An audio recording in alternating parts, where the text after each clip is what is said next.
Okay, hey everybody, off the cuff reactions and initial impressions to the Resident Evil 4 remake demo. It's called the Chainsaw demo. I believe the Chainsaw Man's name is Dr. Salvador, if I remember right.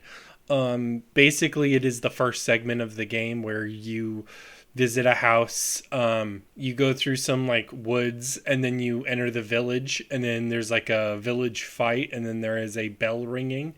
That consists of the demo. Without spoilers or anything, it is I would say largely faithful. I think this impression of the game tells me what I need to know about the product. Before that, I was like kind of sure. This is ultimately a game that maintains exactly the same appeal as Resident Evil 4. Like in terms of structure, gameplay, all of that, especially that pace and feeling.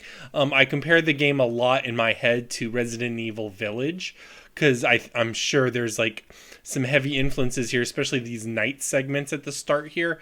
The slight lean into horror has some of the elements of Resident Evil Village, and Resident Evil Village was obviously informed by 4 a bunch.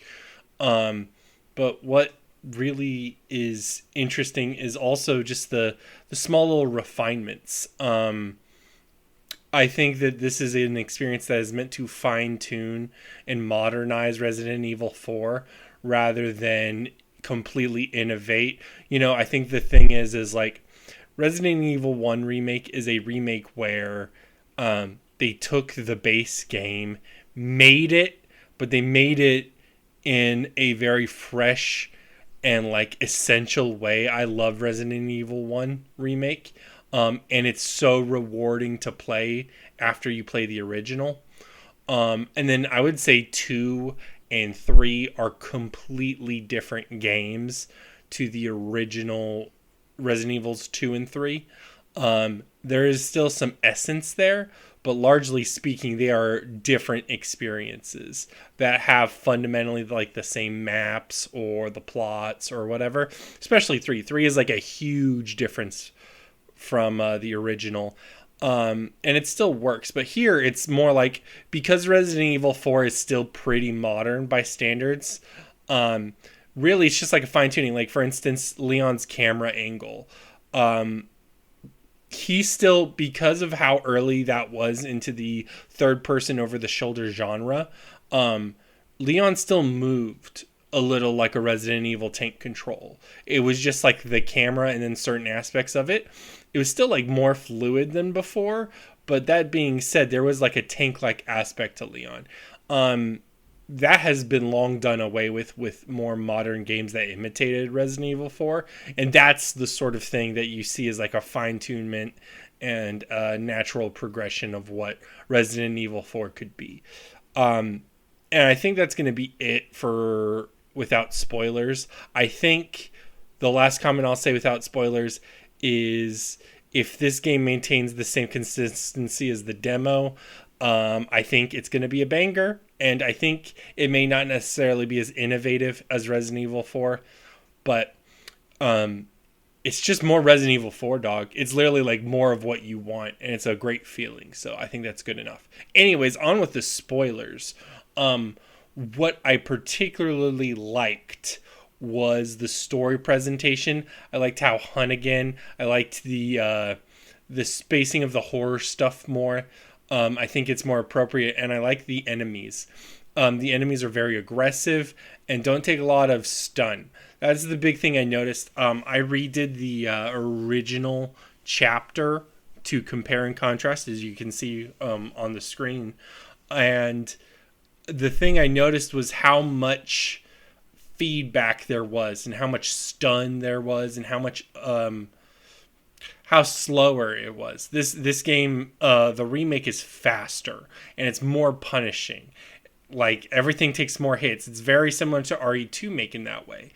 And the two things I have to praise the game for are the knife and the environments. So the thing that I absolutely loved was the knife. The knife is a little bit more of a resource, similar to like Remake 1 or something, or like what we've generally seen where you can use it to get out of a situation, and it's like a resource to carefully use. But also, like Resident Evil 4, the knife is a very essential combat tool. So you find yourself using the knife a lot, in not just to melee something when you have no ammo, and not just to hit a box to preserve ammo. Actually, you don't need it to hit a box in this version. But rather, it's just the little things like the parrying that really, really set it apart. I think it's awesome. And it's the fact that it's a limited resource that you strategically use, and it's so exhilarating to use. And the parry isn't a complicated punishing, like it's not like a very tight mechanic that requires like specific execution. It's much more just like if you have the foresight to do it, then you're good. And it still takes a huge block of like the knife's HP or whatever. And if it goes away, you find yourself missing the knife for sure. I'll also say that the environments are so cool now. Not only do they just feel more alive with the nighttime or the daytime effects and the weather effects, even if it's like we're not seeing the rain yet. Apparently they're patching out the rain in the later missions or whatever. But where was I going with this? But particularly in the village segment, when the Chainsaw Man is going, number one, the Chainsaw Man also doesn't take a lot of stun. He's much more menacing and much more of a predator in this version. And he puts a lot of pressure on you. And this pressure manifests. I noticed that there were a little bit more routing. You could have more routes in the new version. This is to alleviate the amount of enemies and how aggressive they are. But more importantly, I find it interesting that the Chainsaw Man can cut off pathways or literally tear down your foundations. Like when I went up to the clock tower as like a sort of reprieve, because the mission's like basically timed. There's like a timed moment where they go away. And the Chainsaw Man literally just cuts down like normally in the original version, they would throw grenades up. In this version, Chainsaw Man literally cuts down the thing and you fall down the floor. And that is so cool. I love that because it's such a gotcha moment and it makes me think about the environment more. Or like the flaming cow. I think those moments are really what count. As long as that sort of environmental detail is applied throughout, I think it'll be a very refreshing experience. And I just loved it. It was fantastic. I'm trying to think of things I need to mention. Apparently there's a harder difficulty mode. I didn't play that. I kind of want to play that. I think the combat is very satisfying here. I think this game is going to be a fucking banger. The inventory system's back in its normal. Really the profound differences were like the story and atmosphere. Even then there's still like a huge like there's a lightness to it. I mean, Leon says his bingo line still, but there's still like again, it's the environment and then it's like the knife that were the primary things, and then everything else was sort of a streamlining, such as the easier movement or movement options like crouching or or the quick switch of the weapons. You know what I mean?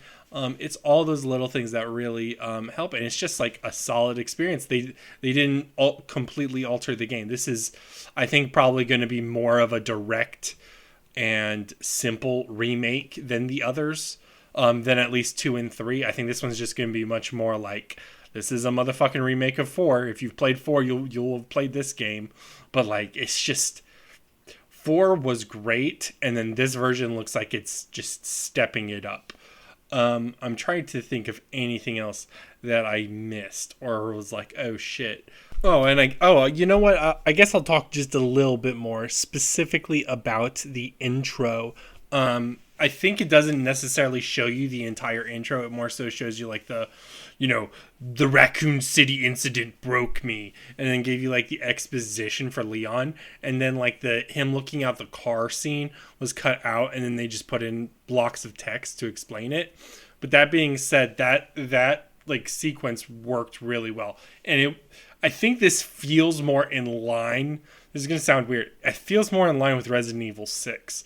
I think specifically how he talks to Hunnigan, and I think the general like president of the United States bodyguard vibe makes way more sense now that's placed back into the Resident Evil 6 context. It just feels like that. And I'm glad they brought Krauser back into it. And they brought Krauser into the beginning, where it sort of sets him up a little bit better. So it's like, oh, this guy helped train Leon. Okay, I get it. Versus like when Krauser shows up, it's kind of like a who the fuck is this guy moment. It's like, remember me? It's like, no, I don't remember you. I have no idea who you are. So stuff like that. The other thing I wanted to say before the end of this is I was surprised there were no QTEs. And I think they already said that. And I should have expected that, but it feels like it's missing the QTEs. And I'm wondering, like when I'm parrying, when I do the parry, again, it's not technically demanding. As long as you know that you need to parry in the moment and you do the L1, you're fine. It's like a very open window as long as you like knew the window was about to happen. So it's not bad, and it's a resource drain, so it's a very efficient mechanic. But like that entire time, like, or when I parried the chainsaw, just in my head, I was like, man, I should be doing a QTE or fucking mashing my buttons, or when I'm jumping out windows. And, you know, that's one of those things that I think we're still debating about as gamers. I think we've now hit a point where it's like, no, QTEs are lame.